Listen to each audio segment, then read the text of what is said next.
Alright, so when it comes to girls, for me, I just freeze up. I'm like down here. When it comes to girls, I just can't, I just want to turn my back and run. And I feel like a lot of us have that anxiety, you know, if it's not with girls, with giving a speech or anything, you just want to like turn your back and run, which brings me to my quote, if God wanted us to be brave, well, if God wanted us to be brave, why did he give us legs? By Kitman.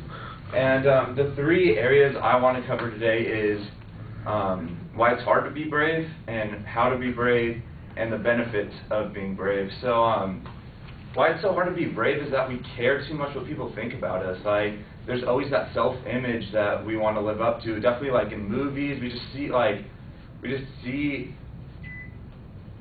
see in movies and stuff like how they live, and it's not realistic. We can't live up to that at all. So like a lot of us, like for me, it's so hard because like I try to be something I know I can't be, you know, like, and it's just, I feel like a lot of us have that little bit. Some people are better at showing it, better like, you know, I don't care what people think, but even now giving a speech, like it's hard. You get nervous because you kind of care what your peers think, you know.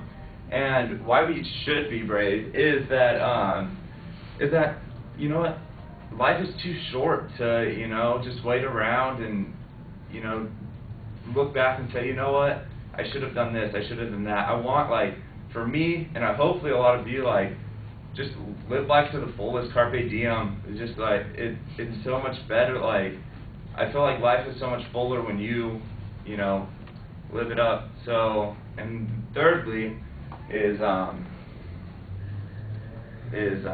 the benefits of, you know, being brave is that, you know, you can get up here and give a speech, even though if you're not doing too well, you know, like I kind of am now. But you know, it's so much easier when you're done with it. You're just like, you know, I'm glad I did that. You know, like you just always, you never want to look back and say, oh, I wish I should have done that. So definitely live life to the fullest if you can, and don't worry about what people think. Like, have fun. So thank you.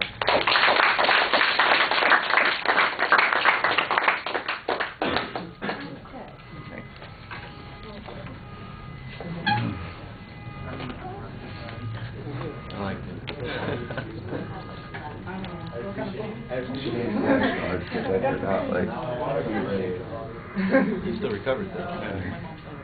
He did a lot of crazy stuff, you know. It's hard for me to find my voice on the stage, and I want to keep talking, you know.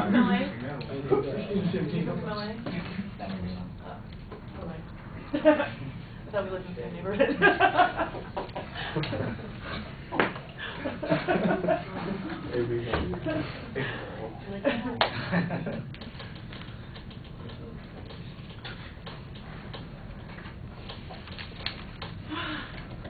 We're going to talk about my speech today.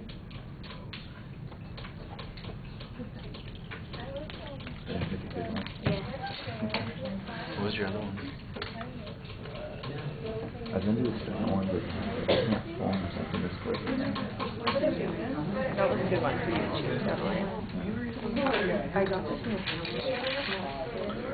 All right, David, I thought you had a real dynamic opening. I'm not exactly sure what the thesis is, but I know what your topic is, and there's a good preview of what the content is going to be. The speech is organized as a consequence, but on the individual points, I'm not sure that you really develop those with much. The illustrations are kind of abstract, and you get stuck a little bit trying to come up with something to say, and you fall into the habit of using, you know, in a few places, so your pacing gets affected by that. You project your voice really well. There's good variety in your voice. You're very animated when you're speaking to us with your facial expressions.